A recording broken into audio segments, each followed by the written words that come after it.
म्हणजे काय, आपल्याला वाचायची आवड लागली पाहिजे, आपण खूप खूप वाचलं पाहिजे. आता सुट्टीनंतर ज्यावेळी तुम्ही येणार आहात, दिवाळीची सुट्टी पडणार आहे ना, सुट्टीनंतर ज्यावेळी तुम्ही शाळेत येणार त्यावेळी प्रत्येकानं एक पुस्तक वाचलेलं असलं पाहिजे. बरोबर ना? बरोबर.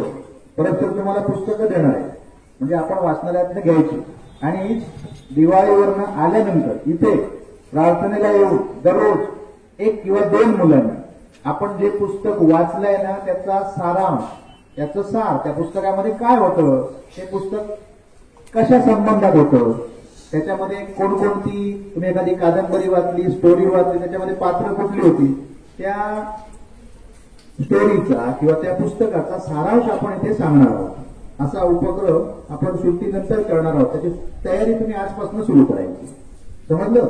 आता त्या पुस्तकाचा सारांश कसा लिहायचा, आपल्याकडे तो लिहून ठेवायचा, आणून तुमच्या मॅडमना दाखवायचा, नंतर आणून इकडे तो सादर करायचा, किंवा आपण डायरेक्ट जर तुम्हाला डायरेक्ट सांगता येत असेल तर त्या पुस्तकाविषयी सांगायचं. याच्या दृष्टीने आपण तयारी करायची. डॉक्टर APJ अब्दुल कलाम यांच्या जयंतीनिमित्त आज आपण वाचन प्रेरणा दिन म्हणून साजरा करणार आहोत. तुम्हाला आम्ही एका विद्यार्थ्याला इथे बोलवून आपण वाचन करायचंय. तिचे नाव आहे दैवी गुणाचा विजय. लाल बहादूर शास्त्री अत्यंत दयाळू होते. जन्मताच त्यांच्या ठिकाणी मित्रदया होती. त्यांचे मामा दररोज मागसाभार करत असत. कबुतरे पाळायची, सकाळी ती उडवायची व त्यातील एक कबूतर मारून त्यांचे मांस खायचे. हा त्यांच्या मामांचा नित्यक्रम होता. एके दिवशी सकाळी एक कबूतर पकडून मामा शास्त्रींना म्हणाले, आता संध्याकाळी कबूतर तू पकडायचे. संध्याकाळ झाली पण ते कबूतर आले नाही. ते कौलात लपून बसले. मामांनी ते कबूतर बाहेर काढण्यास शास्त्रींना सांगितले. त्या कबुतराला ठार न मारण्याचे वचन मामांकडून घेऊन शास्त्रींनी त्या कबुतराला बाहेर काढले. पण मामाने वचन पाळले नाही. त्याने ते कबूतर ठार मारून खाल्ले. ते पाहून शास्त्रींनी अति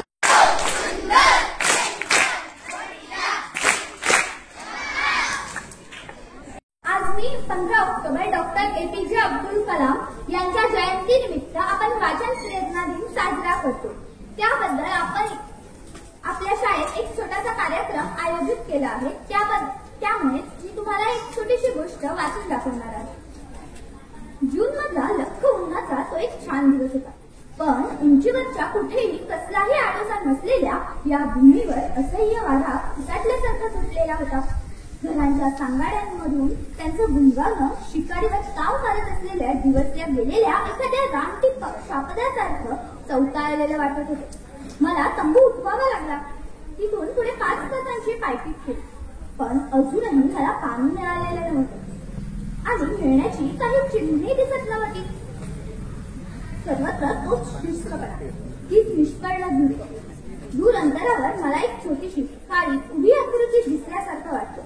तो एखादी झाडाचा बुंदा असेल असा माझा समज झाला. अगदी सहज म्हणून मी त्या दिशेला गेले. ती आकृती म्हणजे एक मेंढपाळ होता. त्याच्या भोवती पोळून काढणाऱ्या जमिनीवर 30 मेंढ्या बसलेल्या होत्या. त्यानं त्याच्या पाण्याच्या बाटलीतून मला पाणी दिलं आणि थोड्या वेळानंतर पठाराच्या एका खोलगट भागात असलेल्या मेंढवाड्याकडे नेले. तिथल्या एका अतिशय खोल अशा नैसर्गिक विहिरातून ते अप्रतिम चवीचं पाणी ते शेंदत असे. त्या विहिरावर त्याने ओव्हर रहाट बसवला होता. तो जे काही केले आहे ते सगळे प्रश्न. तो मोठा वृक्ष आहे ना, तो कल्पवृक्ष आहे. त्याच्या जवळ जा व तुला थोडे असं तुझ्या सर्व इच्छा पूर्ण. त्या गोष्टी सांगितल्याप्रमाणे राजाने केल्या. त्याला त्या कल्पवृक्षामुळे सर्व प्रकारचे वैभव प्राप्त झाले. त्याला उत्तम अन्नपाणी मिळाले. अतिशय संतुष्ट झालेला राजा त्या मुलींना नमस्कार करून त्याच्या संसार लोकांना. गोष्टीचे नाव कानांची पुस्तकं.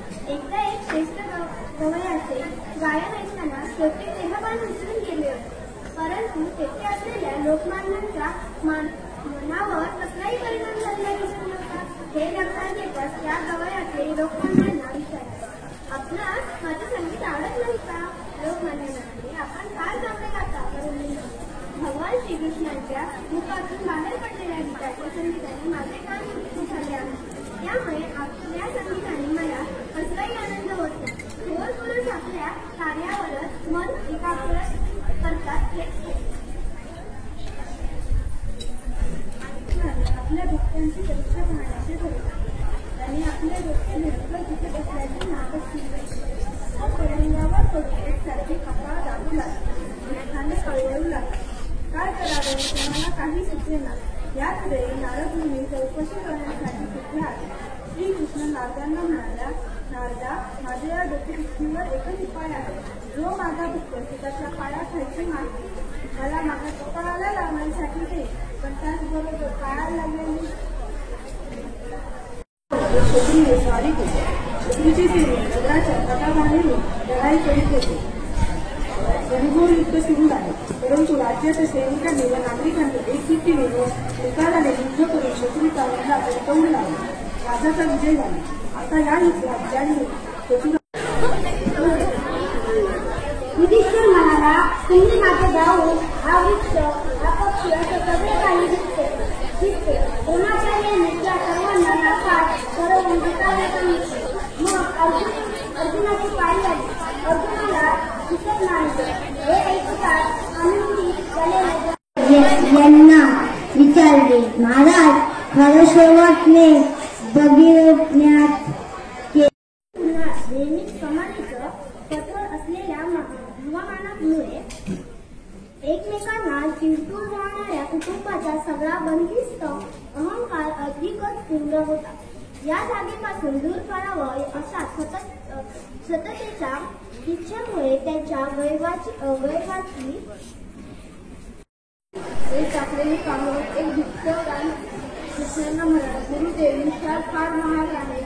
निशाळ खायचा कुठे मिळत नाही की जपून ठेव.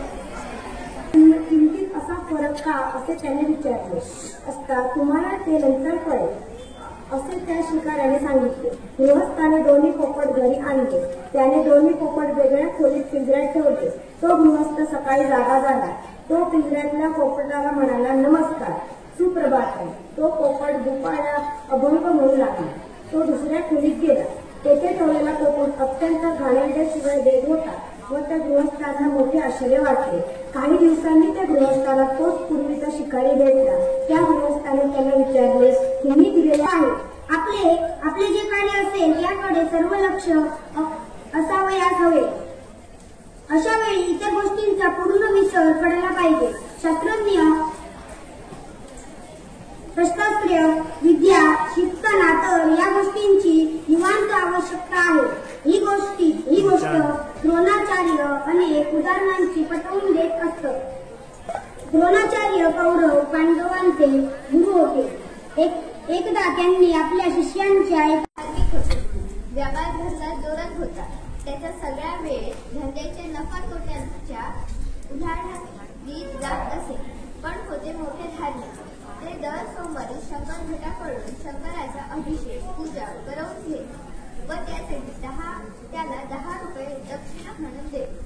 काही दिवसांनी मगरशेला मृत्यू आला. यमदूत कवी मेहतान लहान होता. देवाची गोष्ट. एकदा एका धर्मगुरूने मेहतांची परीक्षा घेण्याचे ठरवले. तो मेहतानला म्हणाला, परमेश्वर कोठे आहे ते मला पटवून दे. त्याबद्दल मी तुला एक सफरचंद देतो. त्यावर मेहतान म्हणाला, परमेश्वर कोठे नाही ते मला तुम्ही पटवून द्या. मी तुम्हाला 2 सफरचंद देईन. विचारा. धर्मगुरू काही एक न बोलता निघून गेला. परमेश्वर जळी, स्थळी, काष्टी, पाषाणी सर्वत्र बदलून जायला. तो सर्वत्र आहे हेच खरे. एकदा शंकराचार्य काशीत असताना नित्याप्रमाणे आपल्या शिष्यांसह गंगा स्नान करून मठात परत जात होते. त्याच रस्त्याने समोरून एक अस्पृश्य येत होता. त्याला पाहताच आचार्यांनी नाक मुरडले. तो अस्पृश्य अगदी जवळ आला असता आचार्य त्याला म्हणाले, अरे अस्पृश्या, बाजूला हो, मला शिवशील ना? अस्पृश्याने विचारले, काय होईल मी शिवलो तर? आचार्य म्हणाले, अरे तो अस्पृश्य अपवित्र आहे. मी ब्राह्मण संन्यासी आहे, पवित्र आहे. तुझ्या स्पर्शाने मी अपवित्र होईल ना? हे ऐकताच अस्पृश्याला राग आला. तो म्हणाला, तुम्ही नुसते नावाचे पंडित दिसता. सर्व प्राण्यात आत्मा एकच असतो. एका गावात 4 ब्राह्मण त्यांची मोठी मैत्री होती. एकदा त्यांनी विचार केला, या गावात राहण्यात काही फायदा नाही. आपण दुसऱ्या देशाला जाऊन काहीतरी विद्या मिळवली पाहिजे, काही पाठांतर केले पाहिजे. मग विद्येच्या बळावर आपल्या मान सन्मान पैसा मिळेल असा विचार करून ते सगळे प्रवासाला निघाले. एका गावातील पाठशाळेत जाऊन त्यांनी विद्याभ्यास सुरू केला. अनेक मंत्र पाठ केले. अध्ययन संपल्यावर ते आपल्या गावाकडे निघाले. पाठेत त्यांना मेलेल्या प्राण्याचा सांगाडा दिसला. तो पाहताच पहिला पंडित म्हणाला, मी माझ्या जवळच्या मंत्र सामर्थ्याने या सांगाड्यात रक्त आणि मांस भरतो. असे बोलून त्याने त्या सांगाड्यात रक्त